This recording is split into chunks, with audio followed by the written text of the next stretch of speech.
I read the text 3 times before it felt real, not because it was confusing, because it was surgical. Hey sis, guest list is finalized, had to make some tough cuts. Hope you understand, love you, tough cuts. I wasn't a +1. I wasn't a distant cousin, I wasn't an old coworker she forgot to remove. I was her sister, her only sister. And somehow I was optional. I didn't cry, that's the part people always expect.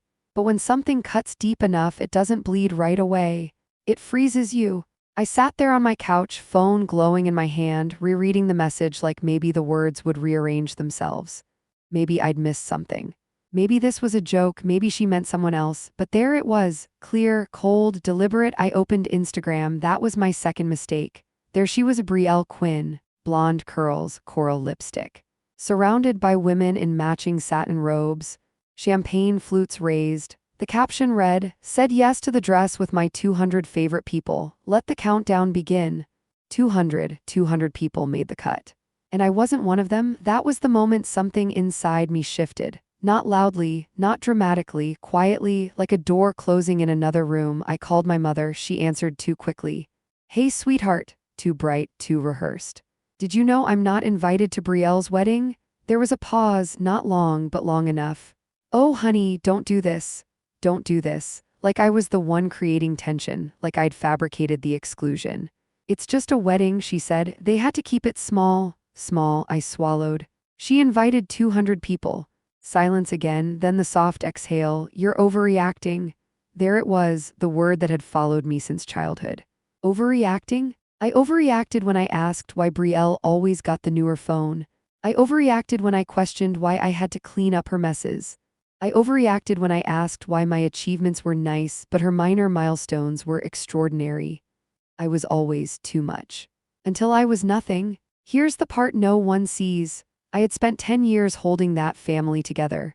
When Brielle got evicted from her overpriced Austin apartment, I flew down and helped her move. When she lost her job, I wired her rent for 3 months. When her musician boyfriend shattered her heart, I stayed on the phone until 3 a.m. while she sobbed. I paid her tuition 1 semester. I covered her car repairs. I funded her fresh start. Over $12,000 over 5 years. Not once did I ask for it back because I was the older sister, the stable one, the fixer, and fixers don't get invited, they get used. That night I didn't scream, I didn't beg, I didn't send paragraphs demanding explanation.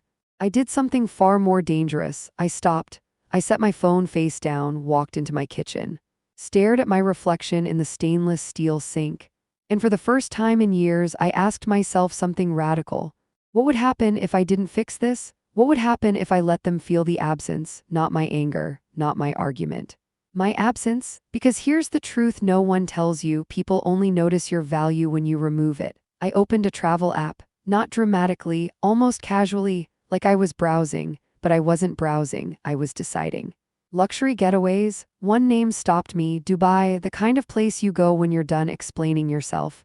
The kind of place that doesn't ask who you are to let you in. I clicked. 7 nights, royal suite, private butler, ocean view. The total was obscene. I booked it anyway, 2 first-class tickets. One for me, one for Noah. Noah didn't ask questions. That's one of the reasons I loved him. I texted, "Want to disappear to Dubai with me?" 2 minutes later. "Thought you'd never ask?" That was it. No lecture, no guilt, no maybe you should talk to your sister first. Just alignment, peace, support. I smiled for the first time that day. Not the polite smile I wore at family dinners, a real one. Small but real. The next evening I met him at our usual Italian spot. Garlic in the air, soft lighting, the kind of place where time slows down. "Rough day?" he asked. "Worse," I said, and then I told him everything. Not dramatically, not theatrically, just facts. When I finished, I realized my fists were clenched under the table. He reached across and gently opened my fingers. "You ever notice," he said quietly, "that every time your family hurts you, you defend them before I even say anything?" That hit, harder than the text. "When was the last time you did something just for you?" he asked. I opened my mouth, nothing came out. He smiled gently. "Then let's go." Back at my apartment, I stood in front of my closet with an open suitcase. I didn't know what you pack for emotional liberation. So I started with the red dress he once called dangerous. Then the gold heels I never had an occasion for. Then the silk slip still with tags, then the swimsuit I bought but never wore because there was always something more important. For everyone else, my phone buzzed, mom, ignored, buzzed again. Please reconsider. Deleted, then Brielle. A single heart emoji, no apology, no explanation, just a heart. I stared at it. And for the first time in my life, I didn't respond. I turned my phone to do not disturb, and something inside me went quiet, not sad, not angry, clear, crystal clear. If I wasn't good enough to attend her perfect day, I would create one of my own.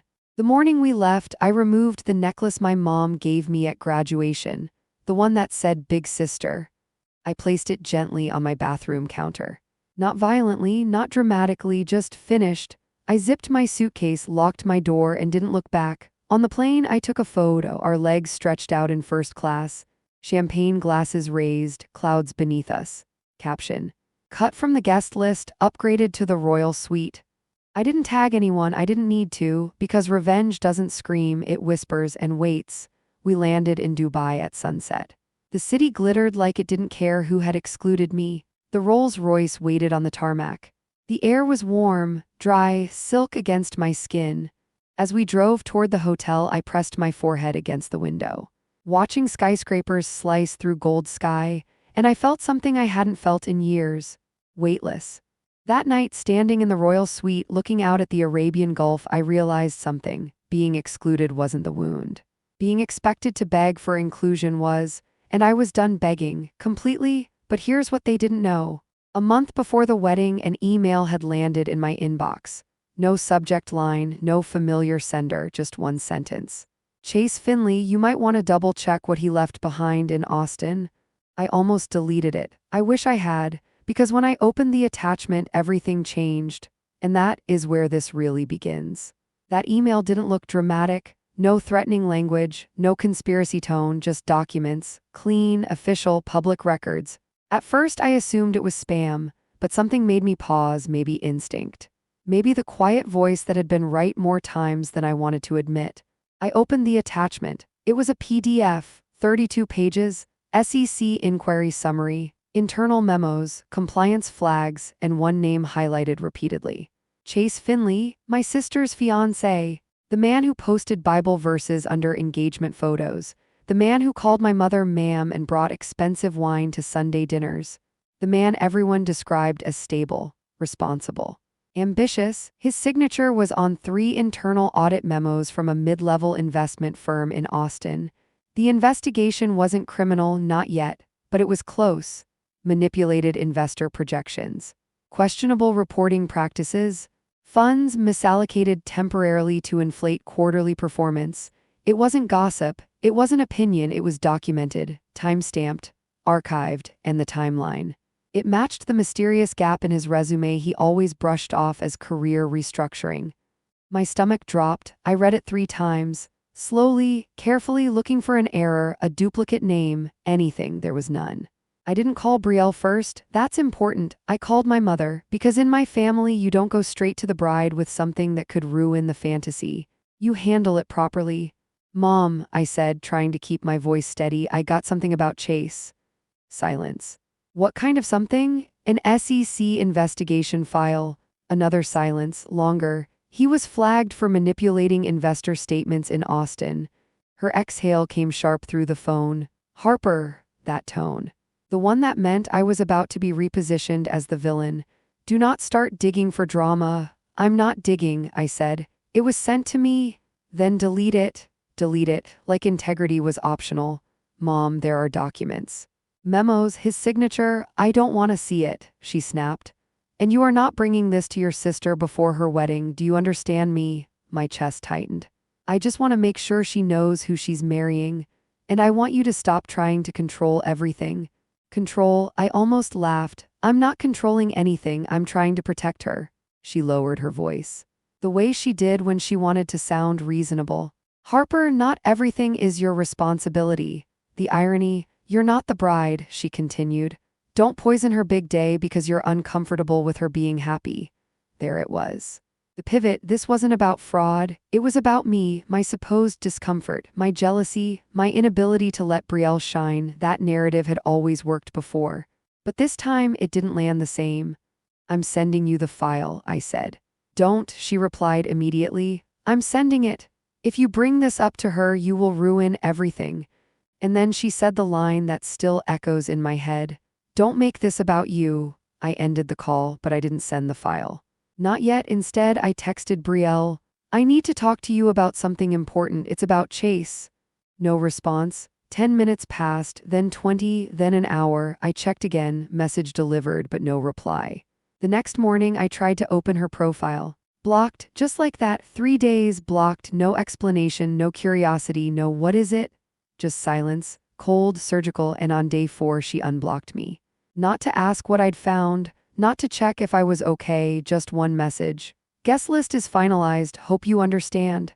That's when I knew this wasn't a coincidence. This was containment. They didn't forget me, they removed me. Because I was the only one who wouldn't smile and nod. I was the only one who had documentation, the only one who could disrupt the performance. And performances require clean stages, no dissenting voices, no inconvenient facts. No older sister with a PDF file. I didn't expose him publicly. I didn't forward the file to extended family. I didn't post cryptic warnings. I stepped back, and they interpreted that as surrender. But it wasn't surrender. It was patience, because truth doesn't disappear just because you ignore it. It waits. The week before the wedding, I watched from a distance. Engagement party photos, rehearsal dinner countdowns, custom hashtag champagne towers. I saw my absence in every frame like a negative space. But no one addressed it, not publicly, not privately. My mother posted, so proud of my girls. Plural, without context, without irony. I almost admired the audacity. On the flight to Dubai, somewhere over the Atlantic, I reopened the PDF. I didn't know why. Maybe I needed to remind myself I wasn't crazy, that I hadn't imagined it. Noah glanced at the screen. That's him, yeah. He studied it for a moment. Why didn't you send this to your sister? I stared out the window. Because she didn't want to know. He nodded slowly. That's the hardest kind of truth. He was right. Some people don't want protection, they want preservation, even if it's built on sand. And then the wedding day came. I was on a yacht off the coast of Dubai when my phone started exploding. 14 missed calls, then 20, then 30. Voicemails stacked like dominoes. I didn't need to listen to know, but I did anyway. Chase walked out. He disappeared. There was a fight. Guests are leaving. Your dad is screaming. Brielle threw her bouquet at the bar. Chaos. Absolute chaos. The fantasy had cracked, and suddenly I mattered again. Your silence is making this worse, my mother said in one voicemail. We need you here. Need, not want, need. There's a difference. They didn't need me when everything looked perfect. They didn't need me in the family photos. They didn't need me in the guest list. They needed me when the smoke rose, when the illusion shattered, when the truth clawed its way into the reception hall. And I realized something in that moment. If I had attended, if I had smiled, if I had swallowed what I knew, I would have been blamed for not saying something sooner. And because I didn't attend, they were blaming me for not stopping it. Either way, I was the scapegoat. The fixer is always responsible for everything, even what they didn't break. Brielle's voicemail came last. Her voice was raw. I thought I could handle it. I thought he was fine. I thought you'd always be there if it got bad. That line, I thought you'd always be there, that wasn't love, that was assumption. I sat on the balcony of a 7-star hotel overlooking the Gulf.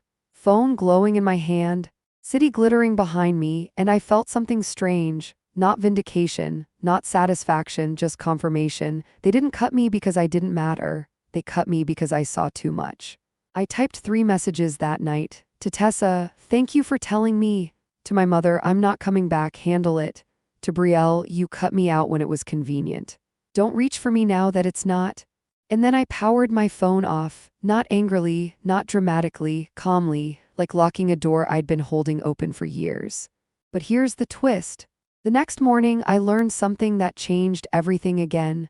Grandma had recorded a conversation in the kitchen, and what she said was the first time anyone in my family admitted the truth out loud. And it hit harder than the investigation ever could. Because sometimes validation doesn't come from the people you expect.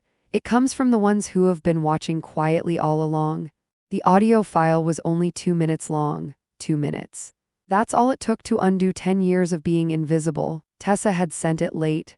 Grandma was talking to Mom in the kitchen. I thought you should hear this. I hesitated before pressing play. Because sometimes you already know what's inside something and you're just not ready to feel it. But I pressed it anyway. There was the soft clatter of dishes, a chair scraping tile, and then my grandmother's voice, steady, sharp, unafraid.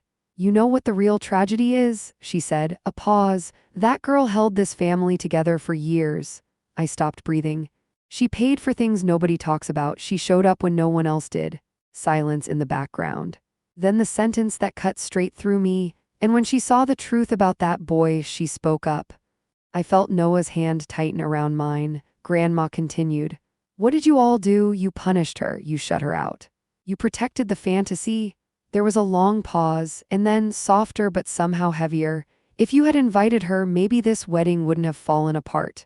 The recording ended just like that, no music, no dramatic ending. Just quiet, but the kind of quiet that rearranges something inside you. For years, I had wondered if anyone noticed. Not the big gestures, not the money transfers, but the emotional labor, the late-night phone calls, the mediating, the smoothing, the swallowing of my own hurt so no one else had to feel uncomfortable. I never asked for praise, I just didn't want to be erased. And hearing Grandma say it out loud, it felt like someone finally turned the lights on in a room I'd been standing in alone. But validation doesn't undo damage, it clarifies it. And clarity can be brutal, because once you see the pattern, you can't unsee it. I started counting, not out of bitterness, out of awareness. The semester I paid Brielle's tuition, $3,200. The rent I wired during her career pivot, $2,400.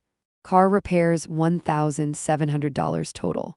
Groceries, utilities, emergency credit card bailouts. Over 5 years, it added up to just over $12,000. And not once did anyone call it sacrifice. It was just expected. Because I was stable, because I had savings, because I was good with money. No one asked what I gave up. No one asked what I postponed. No one asked what it cost. They just assumed I would absorb it, and I did until I didn't. Later that afternoon, another voicemail came through, my mother again. Her tone was different this time, not commanding, not sharp, thin, tired. Harper, people are talking.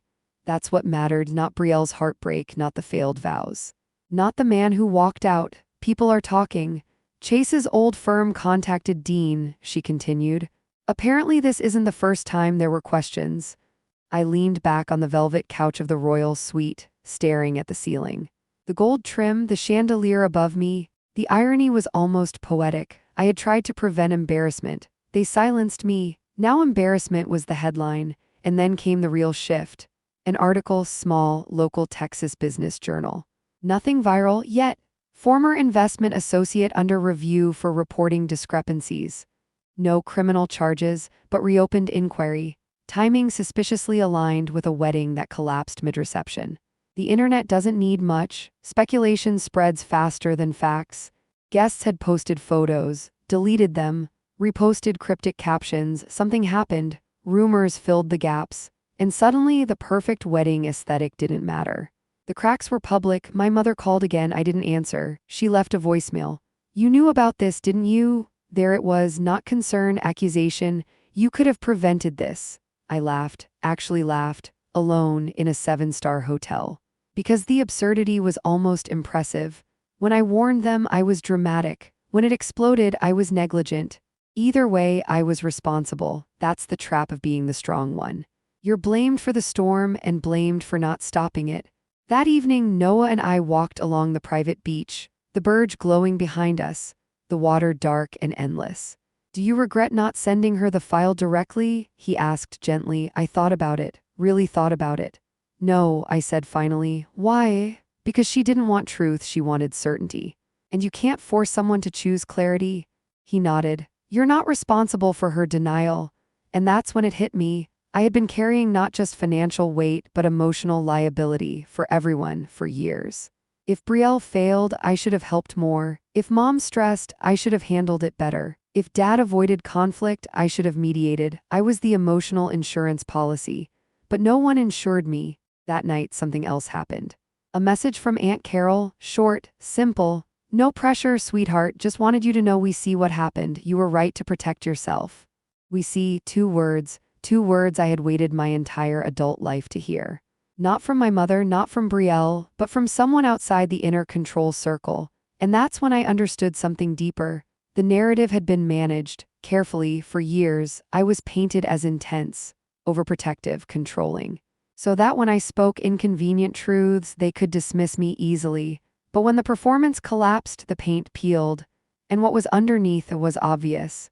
3 days after the wedding imploded, Chase resurfaced. Not to Brielle. Not to the family. He resurfaced online. LinkedIn status update. Taking time to reflect and pursue new opportunities. No mention of the wedding, no mention of the investigation, just corporate language, polished, detached. And in that moment, I felt nothing, not anger, not satisfaction, just distance. Because here's the real power shift: when you stop needing acknowledgement, you stop being controlled by it. My phone buzzed again that night. Brielle. A text this time. I didn't read what you tried to send about him. I didn't want to know. I thought if I didn't see it, it wasn't real. I stared at the message for a long time. She continued. I blocked you because I knew you'd tell me the truth. There it was, the confession, not loud, not dramatic, just honest. I thought if you weren't there, I could pretend everything was perfect. And suddenly the guest list made sense.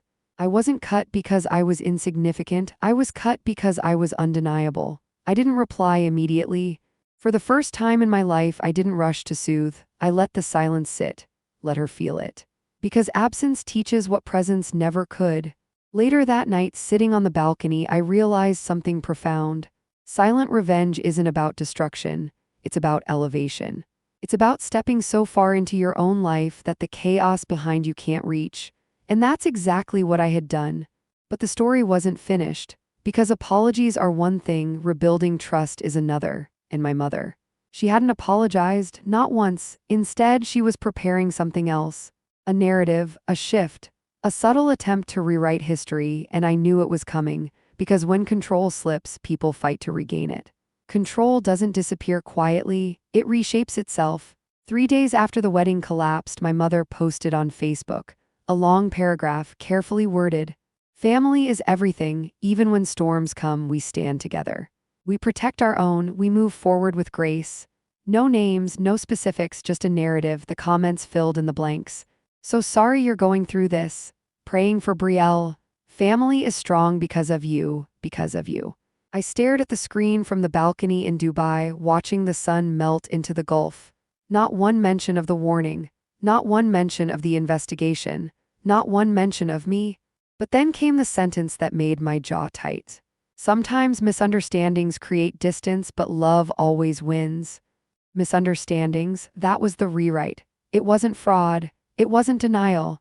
It wasn't silencing the only person who raised concerns. It was a misunderstanding. Clean. Harmless, manageable, and in that moment I realized something. If I stayed silent forever, that version would become the truth. That night I didn't power my phone off. I left it on. I watched. My aunt commented under the post. Storms don't start from misunderstandings, they start from ignored warnings. There it was, public, visible. My pulse didn't spike, it steadied, because cracks were forming. And this time I wasn't the one forcing them open. The call came the next morning. My mother. I answered, not because I felt obligated, but because I was ready. Her voice was softer than usual. We need to talk. We are talking, I said. A pause. I think things have been misinterpreted.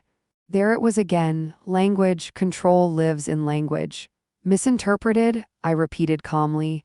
Yes, I think maybe you felt excluded. That wasn't the intention. Felt excluded. Like it was emotional perception, not physical absence. I wasn't invited, I said evenly. It was a small list, 200 people, I interrupted. That's not small. Silence, then the pivot. You've always had a tendency to take things personally. There it was, the old script, and for the first time in my life I didn't defend myself. I sent you documentation about Chase, I said instead. You told me to delete it. Her breath shifted. That wasn't confirmed information. It was enough to ask questions. You could have handled it differently. I almost smiled. There it is, I said quietly. What? You needed me quiet. Not careful, quiet? She didn't respond because she couldn't. Truth doesn't argue loudly, it just sits there. Heavy, Harper, she said finally, this family is fractured right now. We need to repair it. Repair. I leaned back in the lounge chair, watched a yacht cut across the water below. No, I said calmly, you need to repair it. I didn't break it. You're being cold. No, I corrected gently, I'm being clear. And that's when it happened. For the first time, she didn't have leverage. No guilt worked. No emotional hook landed. No big sister responsibility narrative stuck, because I wasn't trying to be understood anymore. I was simply done negotiating my worth. That evening, Brielle requested a video call. I stared at the notification for a full minute before accepting. Her face filled the screen, no makeup, eyes swollen, not influencer perfect, just human. I messed up, she said immediately. I didn't rush to soften it. I know, I replied. She swallowed. I didn't read the file. I didn't want to. I thought if I didn't see it, it wasn't real. I nodded once. And I blocked you because I knew you wouldn't lie to me. The honesty was raw, uncomfortable. I didn't cut you because I hate you, she continued. I cut you because you make me face things. There it was. And for a moment, I almost felt compassion outweigh everything else. But compassion doesn't erase pattern. I spent years protecting you, I said evenly. Financially, emotionally, publicly. She looked down. I know. I warned you. You blocked me, then you removed me. Tears slid down her face. I thought I could stand on my own for once. And you could have, I said softly, without erasing me. That's the part she hadn't understood. Independence doesn't require destruction, but insecurity often does. There was a long silence between us, not hostile, just real. Are you coming home? She asked finally, and that was the moment. The moment where the old version of me would have said yes. Booked the next flight, shown up, held her while she cried, absorbed it all, but I looked around. The balcony, the open sky, the peace in my chest, and I answered honestly. No, her face flickered, hurt, understanding, maybe both. I need time, I continued. Not from you, for me, she nodded slowly. I don't know how to fix this. That's not my job anymore. Not cruel, not sharp. Just true. 2 days later, the financial truth surfaced more publicly. A former colleague of Chase posted anonymously in a finance forum. Screenshots, timeline, internal complaints. It wasn't front-page news, but it was enough. Enough that whispers turned into certainty, enough that the wedding disaster now had context. And my absence suddenly made sense. Relatives began reaching out quietly. I didn't know. You tried to warn them, didn't you? I'm sorry, apologies arrived. Not dramatic, not collective, but steady, one by one, and I realized something profound. I didn't need to defend myself. Time did it for me. The final confrontation came unexpectedly. Family group video call, not my idea. I logged in out of curiosity. Faces filled the screen. Aunts, uncles, cousins, my mother, Brielle. The energy was different now, less controlled, more cautious. My uncle cleared his throat. We owe Harper an apology, just like that, direct. My mother's jaw tightened slightly, but she didn't interrupt. You raised concerns, he continued. We dismissed them. Grandma spoke next. You were protecting this family. We treated you like a threat. Silence filled the digital room. And then my mother finally spoke. I thought I was protecting Brielle's happiness. At my expense, I replied gently. She looked at me, really looked at me, not as the fixer, not as the overreactor. As a person, and something shifted in her expression. Not pride, not defensiveness, something closer to regret. I'm sorry, she said. The words were quiet, but real. And for the first time, I believed them. But forgiveness isn't immediate access. It's not a reset button, it's a boundary with a door, and I finally understood that. I'm not cutting you off forever, I said calmly. But things will be different. How? My mother asked. No more shared accounts, no more silent bailouts.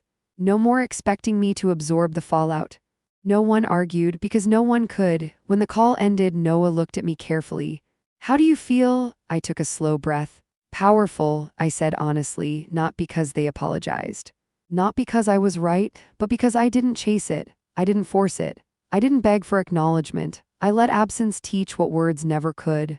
That night I extended our stay another week, because healing doesn't rush. And I wasn't returning to a life that only valued me in crisis. I was returning as someone new, and they would adjust, or they wouldn't. But either way, I wouldn't shrink again. But the final shift, it didn't happen in confrontation. It happened in silence, On a beach, under a sky that felt endless. And that's where the real ending begins. The last morning in Dubai didn't feel dramatic. There was no cinematic storm, no sudden phone call, no final argument. Just sunlight spilling through the curtains, soft, gold, unbothered.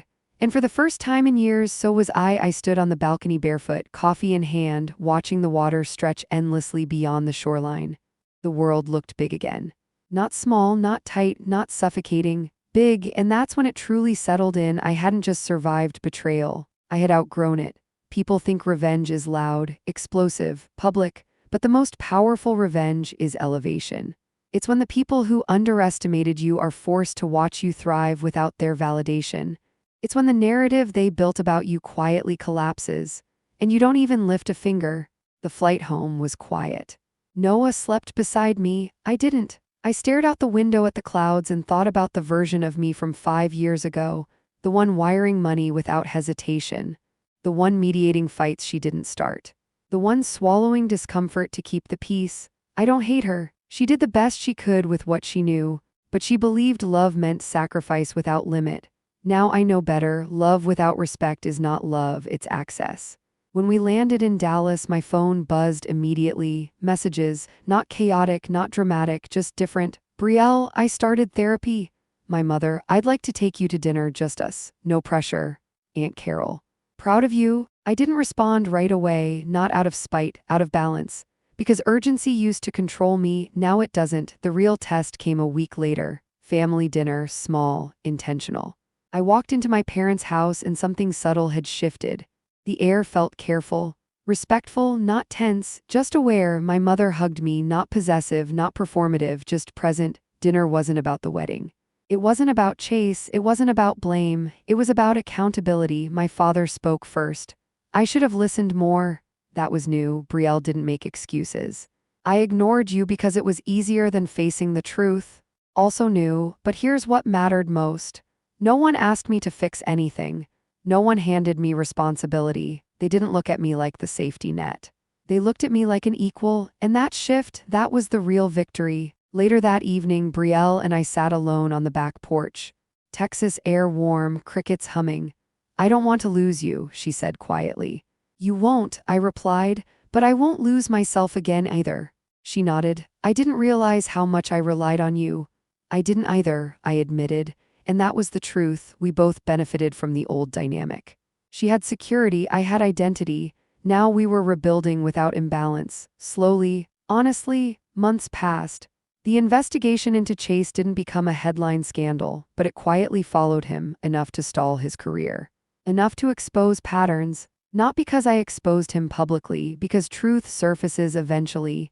And when it did, no one questioned why I stepped away. Financially, I never reopened shared accounts. That chapter was closed. When Brielle needed help moving apartments, she didn't ask for money. She asked for advice. Growth looks like that. When my mother vented about stress, she didn't expect me to solve it. She asked if I had emotional space. Growth sounds like that, and when I said no sometimes, they respected it. Power feels like that. Noah and I moved forward too, not dramatically, not rushed, just steady. One night, sitting in our apartment months later, he looked at me and said, "You don't carry everything anymore." He was right, I don't. And the absence of that weight feels like oxygen. Here's what nobody tells you about silent revenge. It doesn't end with applause, it ends with peace. It ends with the people who doubted you adjusting their behavior without you forcing it. It ends with you realizing you don't need to prove anything anymore. And the most unexpected part? When you stop trying to be indispensable, you become respected. Sometimes I replay that wedding day in my mind, not with anger. With clarity. If I had been invited, if I had stayed silent, if I had played along, maybe the wedding would have happened. Maybe Brielle would have married him. Maybe the investigation would have exploded later. Messier, louder, more destructive. But because I stepped back, because I refused to co-sign something I knew was wrong, the collapse happened early, cleaner, contained. And that's something I'm quietly proud of. The final boundary wasn't dramatic.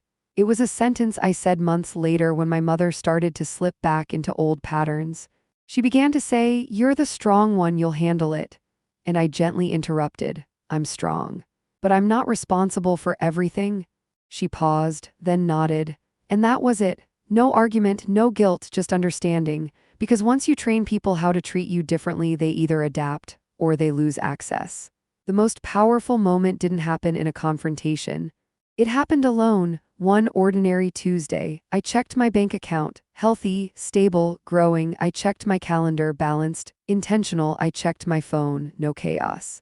No emotional fires to put out, and I realized my life was no longer reactive. It was designed by me.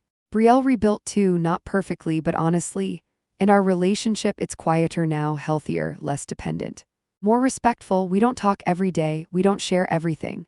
But when we do speak, it's real, no performance, no hierarchy, just sisters. If you're listening to this right now and you've ever been the one who sacrificed quietly, the one who warned others, the one who got labeled dramatic for seeing clearly, I want you to hear this part carefully. You are not difficult, you are not jealous, you are not intense, you are aware, and awareness makes people uncomfortable until it saves them. I wasn't excluded because I lacked value, I was excluded because I threatened denial. And when denial collapsed, so did the illusion that I was the problem. The wedding photos were eventually removed from social media, not because of me, because pretending became exhausting. And that's the thing about truth, it doesn't shout. It waits. A year later, Brielle joked once, "You know what's wild? You not being there probably saved me." I smiled. I know, not arrogant, just factual, and we both understood what that meant. My mother doesn't call me the strong one anymore. She calls me by my name, and that subtle shift means everything. So here's the final truth. I didn't win because they apologized. I didn't win because the wedding collapsed. I didn't win because I was right. I won the moment I stopped negotiating my worth for belonging. And that victory, no one can revoke. Silent revenge isn't about watching them fall. It's about watching yourself rise. And when you rise high enough, the view changes. The air feels lighter, the noise fades, and the people who once underestimated you, they don't see your anger, they see your distance. And distance is power. If this story resonated with you, if you've ever been the unseen backbone, the inconvenient truth, the quiet protector, remember this. You don't have to burn the house down to prove a point. Sometimes you just step outside, let the cracks show on their own, and build something better where you stand. And that's exactly what I did. I didn't shout, I didn't expose, I didn't chase validation, I simply stepped back. And let the truth do what it always does. Surface, and when it did, I was already somewhere else, stronger, calmer, untouchable.